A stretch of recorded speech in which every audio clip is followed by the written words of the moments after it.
Hello നമസ്കാരം, എല്ലാവർക്കും എൻ്റെ ചാനലിലേക്ക് വീണ്ടും സ്വാഗതം. നമ്മൾ ഇന്ന് നോക്കുന്നത് പോളിടെക്നിക് സൈറ്റ് വഴി റെഗുലർ പോളിടെക്നിക് അഡ്മിഷന് എങ്ങനെ അപേക്ഷ സമർപ്പിക്കാം എന്നുള്ളതാണ്. അപേക്ഷ സമർപ്പിക്കാൻ ഡോക്യുമെൻ്റായിട്ട് ആപ്ലിക്കൻറ്റിൻ്റെ ആധാർ കാർഡ്, SSLC സർട്ടിഫിക്കറ്റ്, വരുമാന സർട്ടിഫിക്കറ്റ് തുടങ്ങിയ ഡീറ്റെയിൽസാണ് വേണ്ടി വരുന്നത്. വീഡിയോ ഇഷ്ടമായാൽ ലൈക്ക് ചെയ്യാനും ഷെയർ ചെയ്യാനും ചാനൽ സബ്സ്ക്രൈബ് ചെയ്ത് സപ്പോർട്ട് ചെയ്യാനും മറക്കല്ലേ. ഗൂഗിളിൻ്റെ ഒരു പുതിയ പേജ് ഓപ്പൺ ചെയ്ത് ഇതിൽ പോളി അഡ്മിഷൻ 2024 എന്ന് ടൈപ്പ് ചെയ്ത് നൽകാവുന്നതാണ്. ഓപ്പണായി വന്നിരിക്കുന്ന പേജിൽ polyadmission.org എന്ന ഓപ്ഷൻ ഒന്ന് ക്ലിക്ക് ചെയ്ത് കണ്ടിന്യൂ ചെയ്യാം. റെഗുലർ, ലാറ്ററൽ ഓപ്ഷൻ അവൈലബിൾ ആണ്. ഞാനിവിടെ റെഗുലർ അഡ്മിഷൻ ചെയ്യുന്നതാണ് കാണിച്ചിരിക്കുന്നത്. ഡിപ്ലോമ അഡ്മിഷൻ റെഗുലർ 24-25 എന്ന ഓപ്ഷൻ ഒന്ന് ക്ലിക്ക് ചെയ്ത് കൊടുക്കുക. സൈറ്റിൽ അപേക്ഷയുമായി ബന്ധപ്പെട്ട എല്ലാ വിവരങ്ങളും വളരെ വ്യക്തമായി തന്നെ നൽകിയിട്ടുണ്ട്.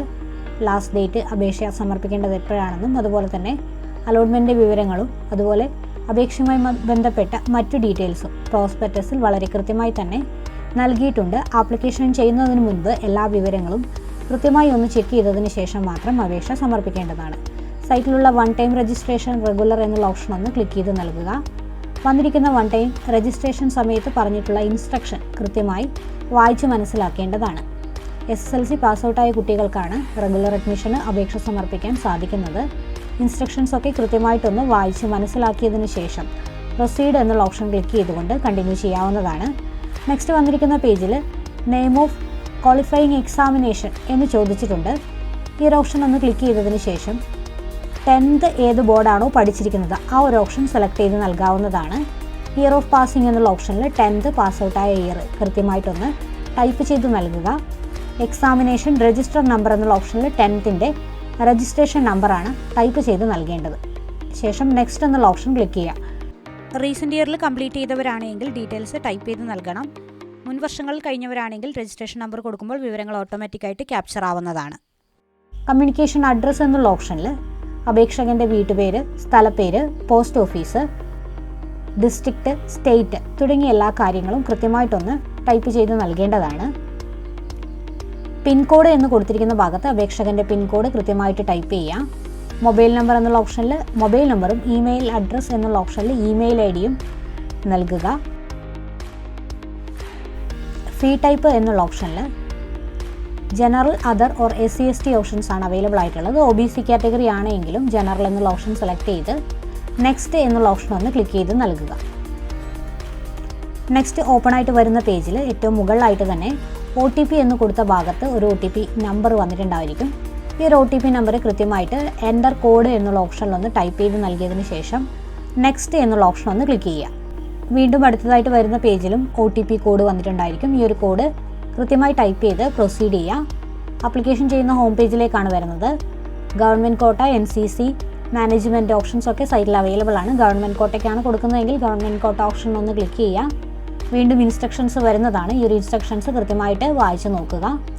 അപേക്ഷ ഓൺലൈനായിട്ട് മാത്രം സമർപ്പിച്ചാൽ മതി. പ്രിൻ്റ് ഔട്ട് നേരിട്ട് കോളേജിൽ ഹാജരാക്കേണ്ടതില്ല എന്ന് കൃത്യമായിട്ട് പറഞ്ഞിട്ടുണ്ട്.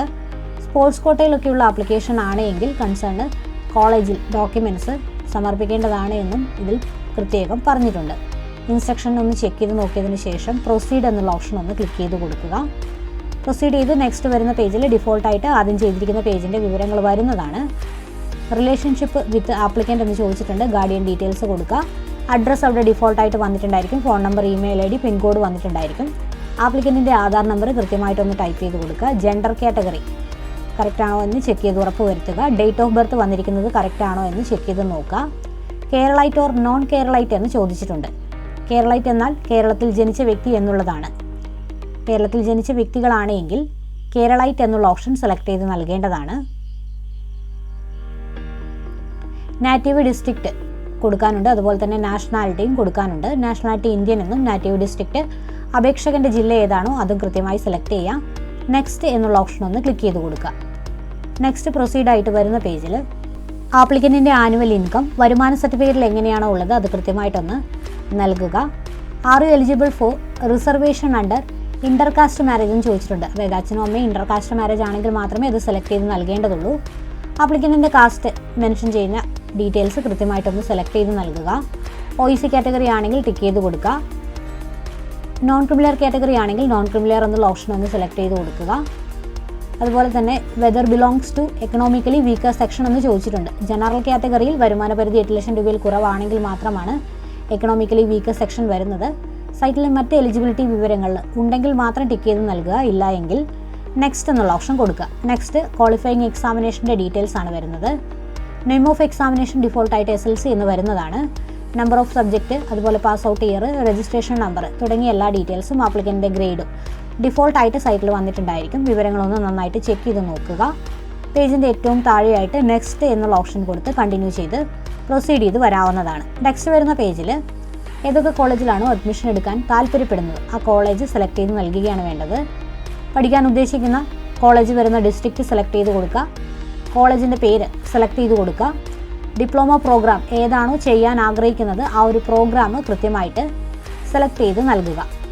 ഫീ ടൈപ്പ് എന്നുള്ള ഓപ്ഷനിൽ സെലക്ട് ചെയ്യുന്ന കോളേജുമായി ബന്ധപ്പെട്ട കാറ്റഗറി ഡിഫോൾട്ടായിട്ട് വരുന്നതാണ്. അതായത് ഗവൺമെൻറ് ആണോ, IHRDയുടെ അണ്ടറിൽ വരുന്നതാണോ എന്നുള്ള ഡീറ്റെയിൽസ്, അല്ലെങ്കിൽ സെൽഫ് ഫിനാൻസ് ആണോ എന്നുള്ള ഡീറ്റെയിൽസ് ഡിഫോൾട്ടായിട്ട് വരുന്നതാണ്.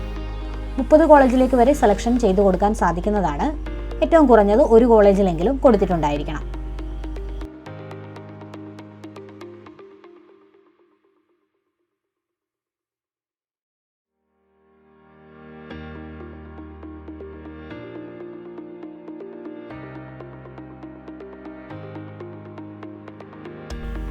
ഡീറ്റെയിൽസ് ഒക്കെ കൃത്യമായിട്ട് കൊടുത്തതിന് ശേഷം പേജിൻ്റെ താഴെയായിട്ടുള്ള നെക്സ്റ്റ് എന്നുള്ള ഓപ്ഷൻ വഴി കണ്ടിന്യൂ ചെയ്യാവുന്നതാണ്. ഏതെങ്കിലും ഓപ്ഷൻ ഡിലീറ്റ് ചെയ്യണമെങ്കിൽ ഇൻഡോ മാർക്കിൽ ഒന്ന് ക്ലിക്ക് ചെയ്താൽ അത് ഡിലീറ്റ് ആവുന്നതാണ്. വീണ്ടും നെക്സ്റ്റ് എന്നുള്ള ഓപ്ഷൻ ഒന്ന് ക്ലിക്ക് ചെയ്ത് കൊടുക്കുക. ആപ്ലിക്കേഷൻ്റെ ഹോം പേജിലേക്കാണ് വീണ്ടും വരുന്നത്. നൽകിയിരിക്കുന്ന ഡീറ്റെയിൽസ് ഒക്കെ കറക്റ്റ് ആണോ എന്നൊന്ന് ചെക്ക് ചെയ്ത് നോക്കേണ്ടതാണ്. ഇതിനായിട്ട് ഡിക്ലറേഷൻ ഒന്ന് ക്ലിക്ക് ചെയ്ത് കൊടുക്കുക. സേവ് ആൻഡ് പ്രിവ്യൂ എന്നുള്ള ഓപ്ഷൻ ക്ലിക്ക് ചെയ്യുക. അപേക്ഷയുടെ പ്രിവ്യൂ പേജ് വരുന്നതാണ്. ഈ ഒരു പ്രിവ്യൂ പേജ് കൃത്യമായിട്ട് ചെക്ക് ചെയ്ത് നോക്കുക.